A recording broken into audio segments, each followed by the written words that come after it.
Okay, എല്ലാവർക്കും നമസ്കാരം.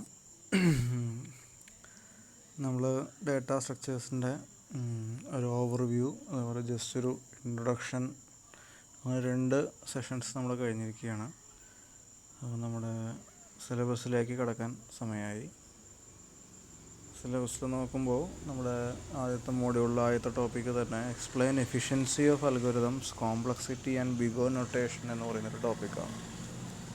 അപ്പോൾ ഇതിൽ എഫിഷ്യൻസി ഓഫ് അൽഗോരിതംസ് ആണ് നമ്മൾ അനലൈസ് ചെയ്യുന്നത്. ഓക്കെ, അപ്പോൾ നമുക്ക് എന്ത് വേണം? അൽഗോരിതംസ് വേണം. ഞാൻ ആദ്യത്തെ ഒരു ക്ലാസ്സിൽ നിങ്ങളോട് പറഞ്ഞിട്ടുണ്ടായിരുന്നു. ഏറ്റവും ആദ്യത്തെ ക്ലാസ്സിൽ എന്താണ് ഡാറ്റ സ്ട്രക്ചറിൻ്റെ ഇമ്പോർട്ടൻസ്, ടൈമിങ്ങിൽ അൽഗോരിതത്തിൻ്റെ ടൈമിങ് അല്ലെങ്കിൽ പ്രോഗ്രാമിൻ്റെ റൺ ടൈമിൽ എങ്ങനെയാണ് ഡാറ്റ സ്ട്രക്ചേഴ്സ് സ്വാധീനിക്കുന്നത് എന്നൊക്കെ ജസ്റ്റ് ഒന്ന് ഞാൻ പറയുകയുണ്ടായി. അപ്പോൾ നമ്മളിവിടെ ചെക്ക് ചെയ്യുന്നതും അങ്ങനെ അതുതന്നെയാണ്. അൽഗോരിതത്തിൻ്റെ കോംപ്ലക്സിറ്റി എന്ന് പറഞ്ഞാൽ എത്ര എഫിഷ്യൻ്റ് ആണ് നമ്മുടെ അൽഗോരിതം. ഞാൻ പറഞ്ഞു, നമുക്കൊരു പ്രോബ്ലം കിട്ടുമ്പോൾ അതിന് കുറേ വഴികളുണ്ടാവും സൊല്യൂഷനിലേക്ക് എത്താൻ. ചിലപ്പോൾ 10 വഴിയായിരിക്കാം. അപ്പോൾ 10 പേര് ഒരു പ്രൊജക്റ്റിൽ ടീമിലത്തെ 10 പേരും 10 വഴികളിലൂടെ വന്നു കഴിഞ്ഞാൽ സൊല്യൂഷൻസിലേക്ക് എത്തും. പക്ഷേ നമുക്ക് 10 സൊല്യൂഷനും അല്ലെങ്കിൽ ആ 10 വഴികളും നമുക്ക് സ്വീകരിക്കാൻ പറ്റില്ല. ഏതെങ്കിലും ഒരു വഴി നമുക്ക് സ്വീകരിക്കാൻ പറ്റുള്ളൂ. കാരണം ഒരു സൊല്യൂഷനെ നമുക്ക് ആവശ്യമുള്ളൂ. അപ്പോൾ അതുകൊണ്ട് തന്നെ ആ ഒരു വഴി ഏതായിരിക്കണം നമുക്ക് ചൂസ് ചെയ്യണം. അപ്പോൾ അതിനുള്ള മെത്തേഡാണ് അല്ലെങ്കിൽ അതിനുള്ളൊരു സൊല്യൂഷനാണ്. അപ്പോൾ 10 അല്ലെങ്കിൽ ഒന്നിൽ കൂടുതൽ സൊല്യൂഷൻസ് ഉണ്ടാകുമ്പോൾ അതിലത്തെ ഏറ്റവും നല്ലത് ഏതാണ് എന്ന് കണ്ടുപിടിക്കാനുള്ളൊരു വഴിയാണ് അതിൻ്റെ കോംപ്ലക്സിറ്റി. ഏതൊക്കെ അൽഗോരിതംസിൻ്റെ കണ്ടുപിടിക്കുക, അതിൽ ഏറ്റവും കുറവ് ഏതാണ്, ലെസ് കോംപ്ലക്സ് ഏതാണ്. അത് മാത്രമാവണമെന്നില്ല, ഓക്കെ, പക്ഷേ ഒരു പ്രധാനപ്പെട്ട ക്രൈറ്റീരിയ ഏതാണ്. അപ്പോൾ ലെസ് കോംപ്ലക്സ് ആയിട്ടുള്ള അൽഗോരിതം ഏതാണ് അത് നമുക്ക് ചൂസ് ചെയ്യുക എന്നുള്ളതാണ് ഒരു പ്രധാനപ്പെട്ട ഒരു സൊല്യൂഷൻ എന്ന് പറഞ്ഞാൽ. ഓക്കെ, അപ്പോൾ ഈ രീതിയിൽ ഒരു പ്രോബ്ലത്തിന് ഒന്നിൽ കൂടുതൽ വഴികളുണ്ടാകുമ്പോൾ അതിലത്തെ ഏറ്റവും നല്ലത് ഏതാണെന്ന് കണ്ടുപിടിക്കാനുള്ളൊരു മാർഗ്ഗമാണ് അതിൻ്റെ കോംപ്ലക്സിറ്റി കണ്ടുപിടിക്കുക എന്നുള്ളത്. അപ്പോൾ ഞാൻ 2 കോംപ്ലക്സിറ്റീസിനെ പറ്റി നമ്മളോട് പറഞ്ഞിട്ടുണ്ടായിരുന്നു, time complexity and space complexity എന്നുള്ളത്. ഓക്കെ, അപ്പോൾ ഡാറ്റ സ്ട്രക്ചേഴ്സ് എന്നുള്ള അതിനുള്ള പ്രാധാന്യം വരുന്നത് സ്പേസ് കോംപ്ലക്സിറ്റിയിലാണെന്ന് പറയുണ്ടായി. ഓക്കെ, അപ്പോൾ നമുക്ക് സ്പേസിൻ്റെ ഒപ്പം തന്നെ നമുക്ക് ടൈം കോംപ്ലക്സിറ്റിയും കൂടി ഒന്ന് പഠിക്കാനുണ്ട്. ഓക്കെ, അപ്പോൾ ടൈം കോംപ്ലക്സിറ്റിനെ പറ്റി പറയുമ്പോൾ വരുന്ന നൊട്ടേഷനാണ് ബിഗോ നൊട്ടേഷൻ എന്നൊക്കെ പറയുന്നത്. ഓക്കെ, അപ്പോൾ നമുക്കത് വിശദമായി കാണാം. ഞാൻ പറഞ്ഞു വന്നത് നമുക്ക് എന്ത് ചെയ്യാനും എന്ത് വേണം, അൽഗോരിതംസ് വേണം. ഓക്കെ, അപ്പോൾ അനാലിസിസ് ഓഫ് അൽഗോരിതംസ് എന്ന് പറയുമ്പോൾ അൽഗോരിതം എടുക്കാതെ നമുക്ക് അനലൈസ് ചെയ്യാൻ പറ്റില്ല. അപ്പോൾ ഈ പറഞ്ഞതുപോലെ ഒരു പ്രോബ്ലം വേണം. ആ പ്രോബ്ലത്തിന് ഒന്നിൽ കൂടുതൽ വഴികളുണ്ടാവണം. ആ വഴികളുണ്ടാകുമ്പോൾ എല്ലാ വഴികളും നമ്മൾ ലിസ്റ്റ് ചെയ്ത് അതിലത്തെ ഏറ്റവും നല്ല വഴി ഏതാണെന്ന് നമ്മൾ ഈ അൽഗോരിതം അനാലിസിസ് വെച്ച് കണ്ടുപിടിക്കുന്നു. അതാണ് നമ്മൾ ചെയ്യാൻ പോകുന്നത്. ഓക്കെ, അപ്പോൾ അങ്ങനെ നോക്കുമ്പോൾ നമുക്ക് കൂടുതൽ ഫെമിലിയർ ആയതും അതേപോലെ എളുപ്പമുള്ളതുമായ കുറച്ച് അൽഗോരിതംസ് നമുക്ക് ആദ്യം നോക്കാം. ഓക്കെ, അപ്പോൾ അങ്ങനെ നോക്കുമ്പോൾ നമ്മൾ ഏറ്റവും അവസാനത്തെ മോഡ്യൂളിലത്തെ അവസാനത്തെ ടോപ്പിക്കിലേക്കാണ് പോകുന്നത്, സെർച്ചിങ് ആൻഡ് സോർട്ടിങ് എന്നുള്ളത്. ഓക്കെ, ഇതിനിപ്പോൾ 4ാമത്തെ മോഡ്യൂളിലെ ഗ്രാഫ് എന്നുള്ളതായിട്ട് കണക്ഷനൊന്നുമില്ല. ഓക്കെ, നേരിട്ട് കണക്ഷനൊന്നുമില്ല. എല്ലാവരും നമ്മൾ പരസ്പരം അങ്ങോട്ട് കൊണ്ട് കണക്ഷൻ ഉണ്ട് എല്ലാ മോഡ്യൂളിലും. പക്ഷേ നേരിട്ട് സെർച്ചിങ് സോർട്ടിങ് ഇപ്പോൾ 4th മോഡ്യൂളിൽ തന്നെ വേണമെന്ന് ചോദിച്ചാൽ അങ്ങനെ വേണമെന്ന് നിർബന്ധമൊന്നുമില്ല. അത് നമുക്ക് ആദ്യം തന്നെ നോക്കാവുന്ന ഒന്നാണ്. ഗ്രാഫിൻ്റെ ഐഡിയ കണ്ടതിന് ശേഷം നോക്കേണ്ട കാര്യങ്ങളൊന്നുമല്ല സെർച്ചിങ് ആൻഡ് സോർട്ടിങ്. ഓക്കെ, അപ്പോൾ നമുക്ക് ആദ്യം തന്നെ സെർച്ചിങ് ആൻഡ് സോർട്ടിങ് ആണെങ്കിൽ പോകുന്നതിനൊന്നും യാതൊരു ബുദ്ധിമുട്ടുമില്ല. അപ്പോൾ നമുക്ക് അതിൽ തുടങ്ങാം. ഓക്കെ, അപ്പോൾ അതിൽ തുടങ്ങുമ്പോൾ കാണാം explain and implement linear search and binary search algorithms. Okay, പിന്നെ അതേപോലെ സോർട്ടിലേക്ക് കിടക്കുമ്പോൾ bubble sort and quick sort algorithms. Okay, അപ്പോൾ സെർച്ചിങ് ആൻഡ് സോർട്ടിങ് എന്നുള്ള 2 ഓപ്പറേഷൻസാണ് നമ്മൾ ചെയ്യുന്നത്. അപ്പോൾ സെർച്ചിങ്ങിലും 2 അൽഗോരിതംസ് ഉണ്ട്, ലീനിയർ സെർച്ചും ബൈനറി സെർച്ചും. അതേപോലെ സോർട്ടിങ്ങിലും 2 സോർട്ടിങ് ഉണ്ട്, ബബിൾ സോർട്ടും ക്വിക്ക് സോർട്ടും. ഓക്കെ, അപ്പോൾ നമുക്ക് ഈ 2 സെർച്ചിങ്ങിനാണെങ്കിൽ 2 ഓപ്ഷൻസ്, അതുപോലെ സോർട്ടിങ്ങിനാണെങ്കിലും 2 ഓപ്ഷൻസ്. 2 ഓപ്ഷൻസിൽ അതിൽ കൂടുതലുണ്ട്.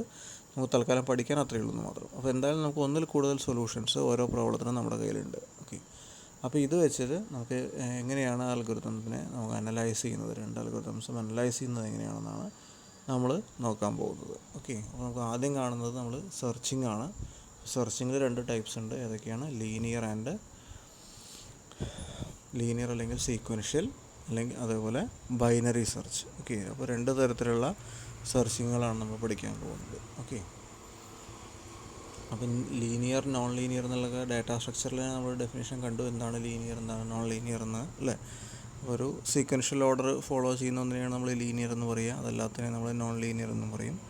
ഇവിടെ നോൺ ലീനിയർ എന്നല്ല, ഇവിടെ ബൈനറി സെർച്ച്, അതിൻ്റെ മെത്തേഡിനെ നമ്മൾ ബൈനറി സെർച്ച് എന്നാണ് പറയുക. ഓക്കെ, അപ്പോൾ ബൈനറി സെർച്ചിന് നമ്മൾ തേർഡ് മോഡ്യൂളിൽ പഠിക്കുന്ന ബൈനറി സെർച്ച് ട്രീ ആയിട്ട് കണക്ഷൻ ഉണ്ട്. ഓക്കെ, നമുക്കതൊക്കെ വഴിയേ കാണാം. ഓക്കെ, അപ്പോൾ എന്തായാലും നമുക്ക് ആദ്യം ലീനിയർ സെർച്ച്, ബൈനറി സെർച്ച് അതിലേക്ക് പോവാം. അപ്പോൾ നിറയെ മെറ്റീരിയൽസ് നമുക്ക് നെറ്റിൽ അവൈലബിൾ ആണ്, നിങ്ങൾക്ക് ഏത് വേണമെങ്കിലും നോക്കാം. ഞാനിപ്പോൾ ഈ ഒരു സ്റ്റഡി ടു നൈറ്റ് എന്ന് പറയുന്നൊരു സൈറ്റാണ് എടുത്തിരിക്കുന്നത്. ഇഷ്ടംപോലെ സൈറ്റുകളുണ്ട്. ഓക്കെ, ഞാൻ നോട്ട്സ് നിങ്ങൾക്ക് ഗൂഗിൾ ക്ലാസ് റൂമിൽ ഷെയർ ചെയ്തിട്ടുണ്ട്, അതിലും കുറേ കാര്യങ്ങളുണ്ട്. അപ്പോൾ ഇല്ലാത്ത കാര്യങ്ങൾ നമുക്ക് നെറ്റിൽ നിന്നും എടുക്കാവുന്നതാണ്. അപ്പോൾ അൽഗോരിതം എന്നായതുകൊണ്ട് നമുക്ക് ഈ തിയറിയിൽ അൽഗോരിതമാണ് എഴുതേണ്ടത്. അപ്പോൾ പ്രോഗ്രാം നിങ്ങളിപ്പോൾ എഴുതുകയാണെങ്കിലും വിരോധമൊന്നുമില്ല. പ്രോഗ്രാം സെഗ്മെൻറ്റ്സ് ഞാൻ പറഞ്ഞു, സ്യൂഡോ കോഡ്, അപ്പോൾ ഏതെങ്കിലും ഒരു പർട്ടിക്കുലർ പ്രോഗ്രാമിംഗ് ലാംഗ്വേജിൻ്റെ കോഡ് തന്നെ ആവണം നിർബന്ധമൊന്നുമില്ല. അൽഗോരിതം നമുക്ക് ഇഷ്ടമുള്ള രീതിയിൽ എഴുതാം. അപ്പോൾ നിങ്ങൾക്ക് കുറച്ചും കൂടി ഫ്രീഡം ഉണ്ട് ഈ തിയറി സബ്ജക്റ്റിൽ. പ്രാക്ടിക്കലാകുമ്പോൾ നമുക്ക് C++ തന്നെ നമുക്ക് പ്രോഗ്രാം ചെയ്യേണ്ടതായിട്ടുണ്ട്. ഓക്കെ, അപ്പോൾ എന്തായാലും തിയറി വളരെ ഈസി ആയിട്ട് നിങ്ങൾക്ക് അറിയാവുന്നതുപോലെ, ഇപ്പോൾ അൽഗോരിതം എന്ന് പറഞ്ഞാൽ ഇന്ന ഒരു ഫോർമാറ്റിൽ തന്നെ എഴുതണം എന്ന് യാതൊരുവിധ നിർബന്ധമില്ല. നിങ്ങൾക്ക് അറിയുന്നത് പോലെ എത്ര കൂട്ടിയിട്ടും അല്ലെങ്കിൽ കുറച്ചിട്ടും നിങ്ങൾക്ക് എഴുതാം. ഓക്കെ, അതൊക്കെ നിങ്ങളുടെ ഇഷ്ടമാണ്.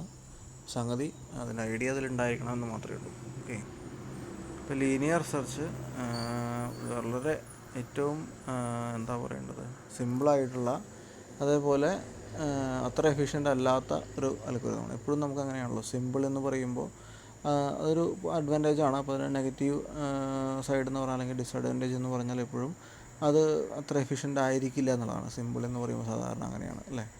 നമ്മൾ സിനിമയിൽ കേട്ടിട്ടുള്ള ജാവ സിമ്പിൾ ആൻഡ് പവർഫുൾ എന്ന് പറയുന്ന ആ ഒരു ഇത് എല്ലായ്പ്പോഴും വരാറില്ല. ഓക്കെ, അപ്പോൾ സിമ്പിളാകുമ്പോൾ നോർമലി അത് ലെസ് എഫിഷ്യൻ്റ് ആവുകയാണ് പതിവ്, അല്ലെങ്കിൽ ലെസ് പവർഫുൾ ആവുകയാണ് പതിവ്. ഓക്കെ, അപ്പോൾ ജാവയെ പോലെ അല്ല നമ്മുടെ ലീനിയർ സെർച്ച് എന്ന് മാത്രം. ഓക്കെ, ഇനി ഇതിൻ്റെ ടൈം കോംപ്ലക്സിറ്റി കൂടെ പറയുന്നുണ്ട്, നമുക്ക് അവിടേക്ക് വരാം. ഓക്കെ, അതിന് സമയമായിട്ടില്ല. അപ്പോൾ അൽഗോരിതം പഠിച്ചിട്ട് അതിൻ്റെ അനാലിസിസ് ചെയ്യുമ്പോൾ മാത്രമാണ് നമുക്ക് ഇങ്ങോട്ട്, ഇതാണ് ബിഗ് ഒ എന്നൊക്കെ എഴുതിക്കുന്നത്. നമ്മൾ നേരത്തെ പറഞ്ഞു, സിലബസിൽ പറഞ്ഞു, ബിഗ് ഒ, വലിയൊരു O. Okay, big O of N, bracket ഇടുന്നതിനെ ഓഫ് നമ്മൾ പറയും സാധാരണ നമ്മൾ പറയാറുള്ള പോലെ. ഇപ്പോൾ ബിഗ് ഓഫ് എൻ എന്നാണ് ഇതിനെ പറയുന്നത്. ഓക്കെ, നമുക്ക് നോക്കാം എന്താണ് അതെന്ന്. ഓക്കെ, ഇപ്പോൾ ലീനിയർ സെർച്ച് എന്ന് പറഞ്ഞാൽ നമ്മൾ ഏറ്റവും ബേസിക്കലി നമ്മൾ ഒരു സംഗതി സെർച്ച് ചെയ്യാൻ പറഞ്ഞു കഴിഞ്ഞാൽ, ഇപ്പോൾ എവിടെയാണെങ്കിലും അതെ, ഇപ്പോൾ നിങ്ങളോടാണെങ്കിലും അല്ലെങ്കിൽ നിങ്ങളോടൊരു കുറേ ബുക്കുകൾ തന്നിട്ടുണ്ടെങ്കിൽ പിന്നെ ആളുടെ ബുക്ക് ഉണ്ടോ നോക്കാൻ പറഞ്ഞാൽ നമ്മൾ സാധാരണ അല്ലേ, നമുക്ക് അവിടുന്ന് ഇവിടുന്നൊക്കെ നോക്കാം. പക്ഷെ നമുക്ക് അങ്ങനെ എന്താണ് സെറ്റ് ചെയ്ത്, അല്ലെങ്കിൽ ഒന്നിന് പുറകെ ഒന്നായിട്ട് ഇങ്ങനെ വെച്ചിട്ടുണ്ടെങ്കിൽ നമ്മൾ ആദ്യം ആദ്യത്തെ നോക്കും, പിന്നെ അടുത്തത് നോക്കും, പിന്നെ അടുത്തത് നോക്കും. ആ രീതിയിലാണ് നമ്മൾ നോക്കുക. മുകളിലാണെങ്കിലും അല്ലെങ്കിൽ സൈഡിലേക്കാണെങ്കിലും എങ്ങനെ അറേഞ്ച് ചെയ്തതാണെങ്കിലും നമ്മളൊരു ഒരു ഓർഡറിൽ, റാൻഡം ഓർഡറിൽ നമുക്ക് നോക്കാം. അത് നമ്മുടെ വേറെ കാര്യം. അല്ലെങ്കിൽ നമ്മുടെ ബുക്ക് തന്നെയാണെങ്കിൽ നമുക്ക് ചിലപ്പോൾ വല്ല മാർക്കും ഉണ്ടാവുമായിരിക്കും അല്ലേ. ചിലപ്പോൾ അത് നമ്മൾ കവർ ചെയ്തിട്ടുണ്ടായിരിക്കാം. ചിലപ്പോൾ അല്ലെങ്കിൽ അതിൻ്റെ പുറത്ത് എന്തെങ്കിലും നമ്മൾ ചെറിയൊരു ഹിൻറ്റ്, എന്തെങ്കിലും ഒരു അടയാളം ഇട്ടിട്ടുണ്ടായിരിക്കാം. അങ്ങനെയൊക്കെ നോക്കിയിട്ട് കണ്ടുപിടിക്കാം. പക്ഷെ അതൊന്നും നമുക്ക് ഇവിടെ നടക്കുന്ന കാര്യമല്ല. ഇവിടെ നമ്മൾ എല്ലാത്തിനും ഒരേ പരിഗണനയാണ്. ഓക്കെ, അപ്പോൾ ലീനിയർ സെർച്ചിൽ നമുക്ക് സെർച്ച് ചെയ്യാനുള്ള എല്ലാ കാര്യങ്ങൾക്കും ഒരേ പ്രയോറിറ്റിയാണ്. അപ്പോൾ അതുകൊണ്ട് നമുക്ക് അതിൽ പ്രത്യേക മാർക്കിങ്ങുകളോ കാര്യങ്ങളൊന്നുമില്ല. ഓരോന്നിനെ ഐഡൻറ്റിഫൈ ചെയ്യാനൊന്നും വേറെ നിവൃത്തിയൊന്നുമില്ല. നമ്മളൊരു പർട്ടിക്കുലർ എന്താണ് മെത്തേഡെങ്കിൽ ആ മെത്തേഡ് തന്നെ കൃത്യമായി ഫോളോ ചെയ്തുകൊണ്ട് ചെയ്യണം. ഓക്കെ, അപ്പോൾ നമ്മളിതിൽ ചെയ്യുന്നത് വളരെ എളുപ്പമാണ്. നമ്മളെപ്പോഴും ഇതിൽ നമ്പേഴ്സാണ് എടുക്കാറ്. ഡാറ്റ സ്ട്രക്ചേഴ്സിൽ എല്ലാത്തിലും നമ്മൾ നമ്പേഴ്സ് എടുത്തിട്ടാണ് ചെയ്യാറ്. ഇപ്പോൾ ട്രീ ആണെങ്കിലും ഗ്രാഫ് ആണെങ്കിലും സ്റ്റാക്ക് ആണെങ്കിലും ക്യൂ ആണെങ്കിലും ഒക്കെ നമ്മൾ നമ്പേഴ്സ് എടുത്തിട്ട്, നമുക്ക് എളുപ്പത്തിന് വേണ്ടിയിട്ട് നമ്മൾ നമ്പേഴ്സ് എടുക്കാറ്. നമ്പേഴ്സ് അല്ലാതെ ഏത് കൊടുക്കാം. നമ്മൾ ലാബിൽ പ്രോഗ്രാം ചെയ്യുമ്പോൾ ടെംപ്ലേറ്റ്സ് ഉപയോഗിച്ചിട്ടാണ് ചെയ്യുന്നത്. ഞാൻ പറഞ്ഞു, ടെംപ്ലേറ്റ്സിൻ്റെ വലിയൊരു അപ്ലിക്കേഷനാണ് നമ്മുടെ ഈ ലാബിൽ വരുന്നത്. ഓക്കെ, അപ്പോൾ അതുകൊണ്ട് ടെംപ്ലേറ്റ്സ് ഉപയോഗിച്ചിട്ടാണ് നമ്മൾ ചെയ്യുക. അപ്പോൾ ടെംപ്ലേറ്റ്സിൻ്റെ ഒരു ഗുണം നമുക്കറിയാം, അത് ജനറിക് ഡാറ്റ ടൈപ്പ് എന്നാണ് ഉദ്ദേശിച്ചിട്ടുള്ളത് ചെയ്തിട്ടുള്ളതാണ്.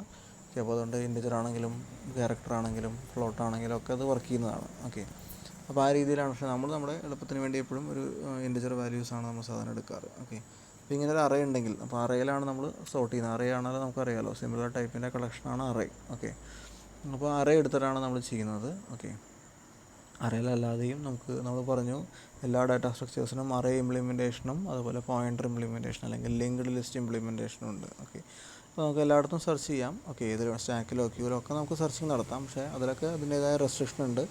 അറേ എന്ന് പറഞ്ഞാൽ അതിൻ്റെ ഒരു അഡ്വാൻറ്റേജ് എന്ന് പറഞ്ഞാൽ നമുക്ക് എവിടുന്ന് വേണമെങ്കിലും എങ്ങനെ വേണമെങ്കിലും സെർച്ച് ചെയ്യാം അല്ലേ, എന്ത് ഓപ്പറേഷൻ വേണമെങ്കിലും ചെയ്യാം എന്നുള്ളതാണ്.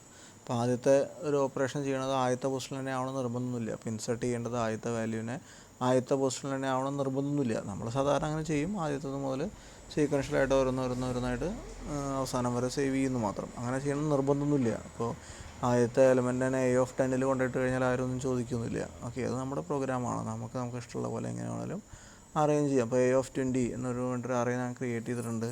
അതിന് ഞാൻ ആദ്യത്തെ വാല്യൂ ഇൻസേർട്ട് ചെയ്യുന്നത് A(0) A(10) എനിക്ക് 10 വാല്യൂ ഉള്ളൂ. A(10) മുതൽ A(19) വരെയാണ് ഞാൻ സേവ് ചെയ്യുന്നത്.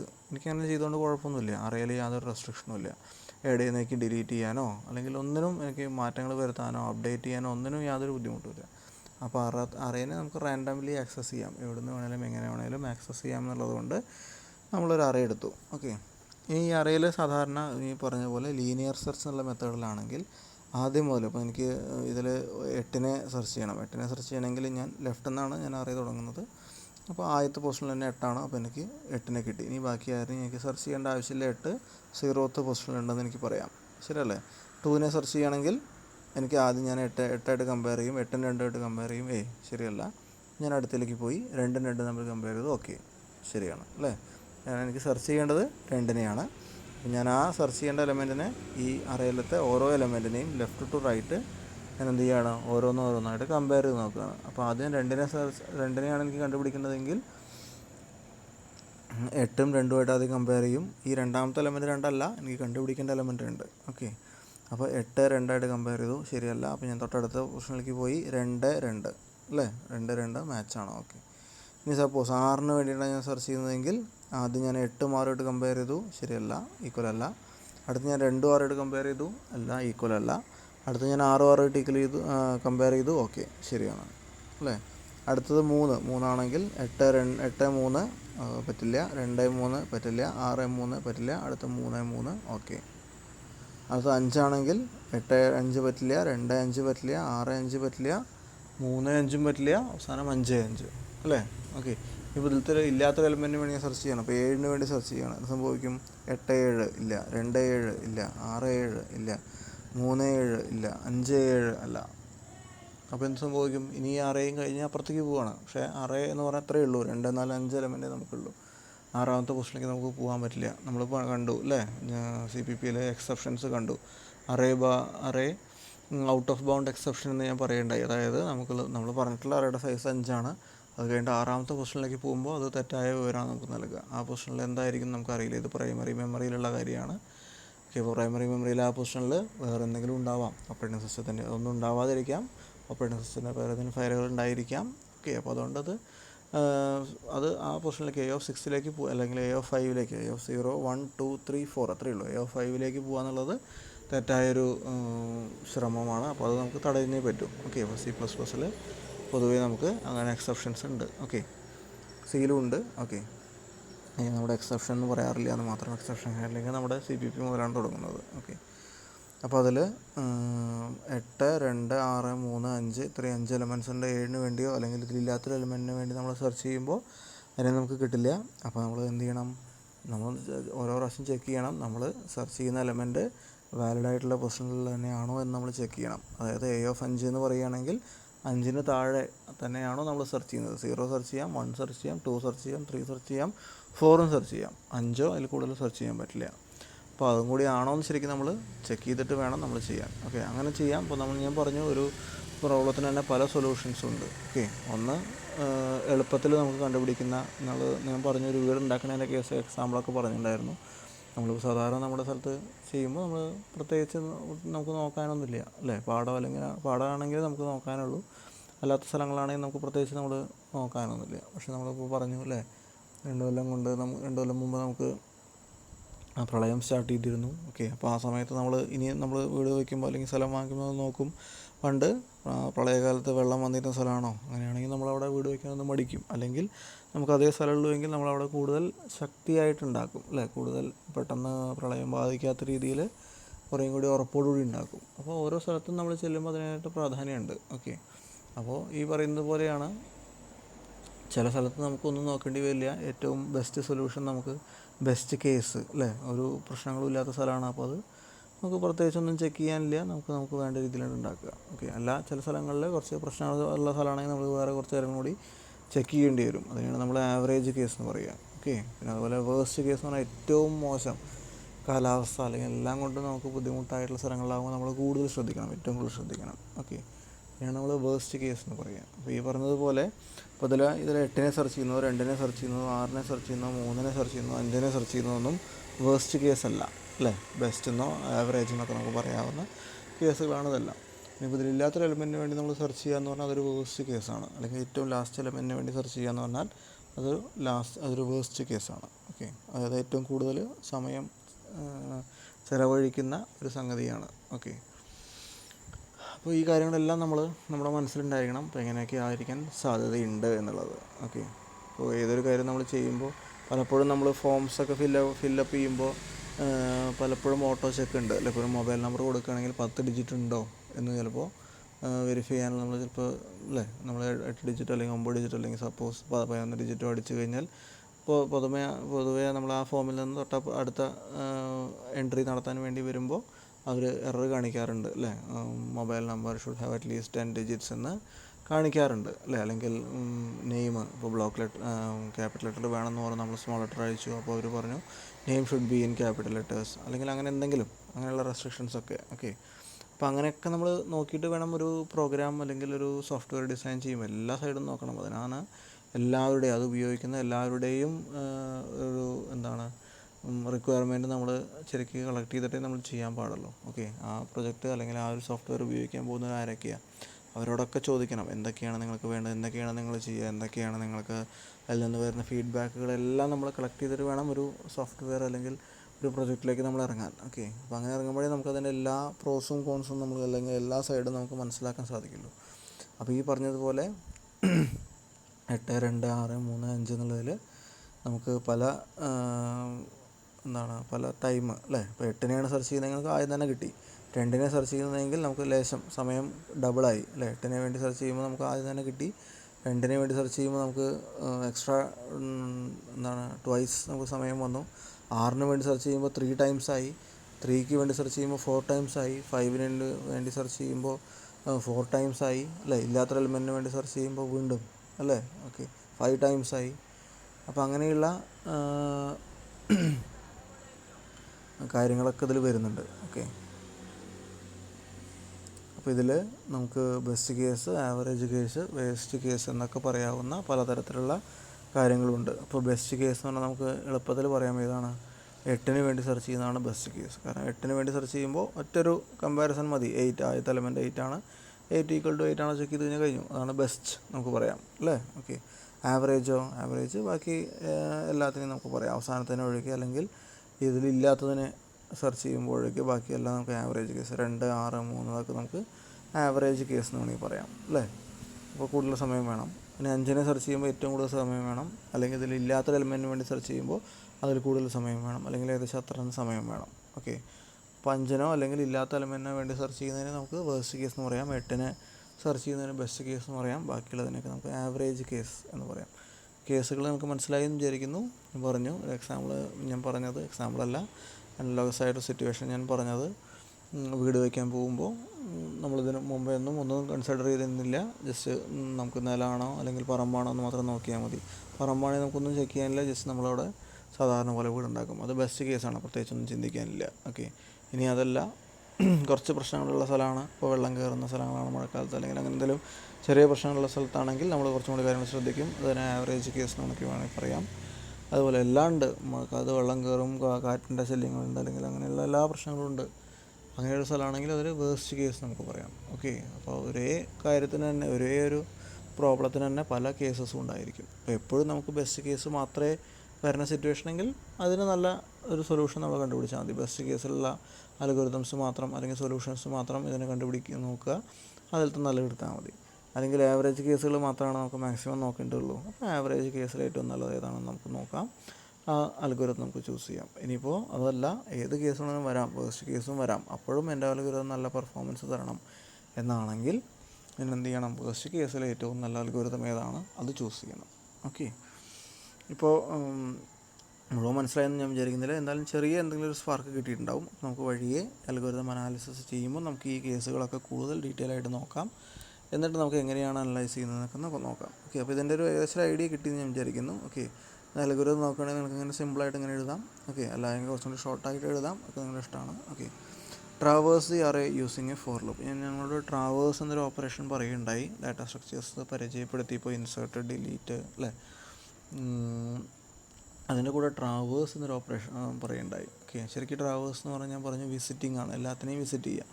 പക്ഷേ കുറച്ചും കൂടി ഒന്ന് പറയുകയാണെങ്കിൽ വിസിറ്റിംഗ് എവറിത്തിങ് അല്ലെങ്കിൽ every element once, exactly once എന്നുള്ളതാണ് ട്രാവേഴ്സ്.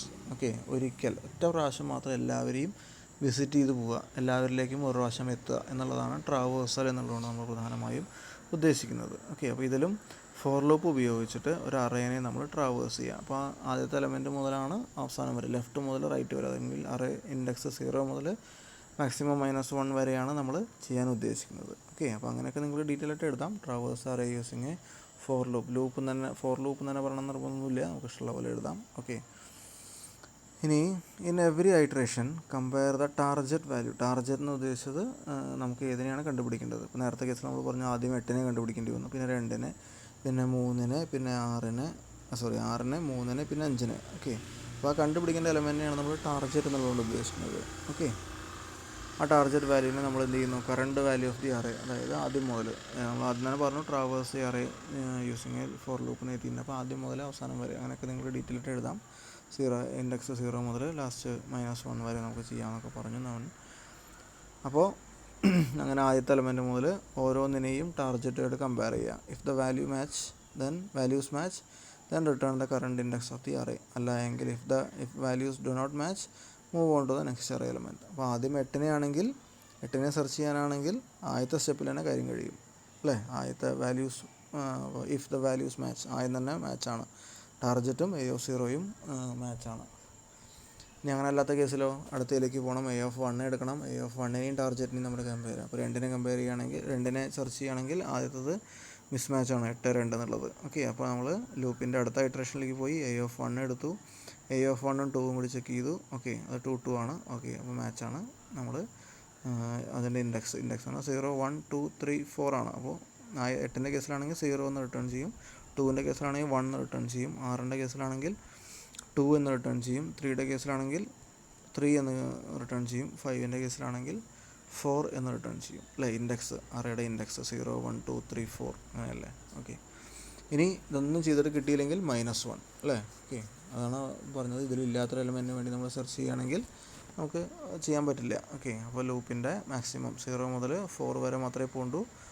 4 കഴിഞ്ഞ് 5ലേക്ക് പോയി കഴിഞ്ഞാൽ അത് കറക്റ്റ് ആവില്ല. ഓക്കെ, അപ്പോൾ അതുകൊണ്ട് 4 വരെ എത്തിയിട്ട് നമുക്ക് മാച്ചൊന്നും കിട്ടിയില്ല എന്നുണ്ടെങ്കിൽ -1 കിട്ടിയില്ല എന്ന് പറയുന്നത്, ആ എലമെൻറ്റ് ഇവിടെ ഇല്ല എന്ന് കാണിക്കാൻ വേണ്ടിയിട്ട് ഒരു -1നെ നമ്മൾ റിട്ടേൺ ചെയ്യുന്നു. ഓക്കെ, എൻ്റെ പ്രോഗ്രാം കോഡിലേക്ക് പോവുകയാണെങ്കിൽ ലീനിയർ സെർച്ച്. ഓക്കെ, നമ്മളൊരു അറേനെ ഇങ്ങനെ തന്നെ വേണം നിർബന്ധമൊന്നുമില്ല, അതൊരു സൊല്യൂഷൻ മാത്രമാണ്. ഓക്കെ, ലീനിയർ സെർച്ച് എന്നൊരു അൽഗോരിതം അല്ല ഒരു ഫംഗ്ഷനായിട്ട് എഴുതണമെന്ന് നിർബന്ധമൊന്നുമില്ല, അപ്പോൾ നമുക്ക് ഇഷ്ടമുള്ള പോലെ ചെയ്യാം. ലീനിയർ സെർച്ച്, അപ്പോൾ അറേ പാസ് ചെയ്തിട്ടുണ്ട്, കണ്ടുപിടിക്കേണ്ട വാല്യൂ ഉണ്ട്, അറേയുടെ സൈസ് ഉണ്ട് n. ഓക്കെ, അപ്പോൾ ഫോർ ലൂപ്പ് എടുത്തു, i = 0 മുതൽ n വരെ, മീൻസ് n-1 വരെ പോകുള്ളൂ, i n ആണ്. ഓക്കെ, അപ്പോൾ i < or = n-1 അല്ലെങ്കിൽ i n വരെയാണ് പോകുന്നത്. അപ്പോൾ ആ വാല്യൂസ് എന്നുള്ള അറിയേണ്ട പേര്, അതിൻ്റെ ആദ്യം മുതൽ വാല്യൂസ് ഓഫ് 0 അത് ടാർജറ്റാണോ നോക്കി, വാല്യൂസ് ഓഫ് 1 ടാർജറ്റാണോ നോക്കി, 2 ആണോ, അപ്പോൾ എവിടെയാണ് നമുക്ക് മാച്ച് കാണുന്നത്, അപ്പോൾ അതിൻ്റെ ഇൻഡെക്സ് i ആണ്, i നമ്മൾ റിട്ടേൺ ചെയ്യും. ഓക്കെ, ഇനി ഈ ലൂപ്പ് എൻഡ് ചെയ്തിട്ടും നമുക്ക് ഒന്നിനും കിട്ടിയില്ല എങ്കിൽ, മാച്ച് കിട്ടിയില്ല എങ്കിൽ നമ്മൾ എന്ത് ചെയ്യും, -1 എന്ന് നമ്മൾ റിട്ടേൺ ചെയ്യും. ഓക്കെ, അപ്പോൾ എവിടെ നിന്നാണ് നമുക്ക് മാച്ച് കിട്ടുന്നത് ഉടനെ നമ്മൾ റിട്ടേൺ ആവുകയാണ്. ഓക്കെ, അങ്ങനെ ഒന്നും മാച്ചായില്ലെങ്കിൽ മാത്രമേ നമ്മൾ റിട്ടേൺ -1ലേക്ക് എത്തുകയുള്ളൂ. ഓക്കെ, അതാണ് നമ്മുടെ ലീനിയർ സെർച്ച് എന്നുള്ള അൽഗോരിതം. ഓക്കെ, അപ്പോൾ